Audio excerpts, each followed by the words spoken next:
Нядаўна быў дзень роднай мовы, і ў Беларусі, як заўсёды, страшэнныя, проста абсурдныя навіны.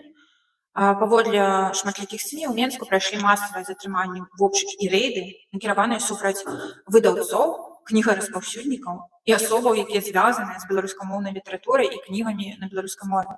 Таму што ў Беларусі па-беларуску чытаць будзеце, на вас прыйдуць з арыштам.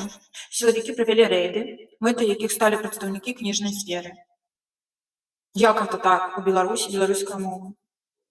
І выдавецтва «Тэхналогія» ўжо афіцыйна абвясціла аб прыпыненні сваёй дзейнасці. Напэўна, ўжо я не знаю, сколькі выдавецтв засталося, якія займаюцца беларускай літаратурай.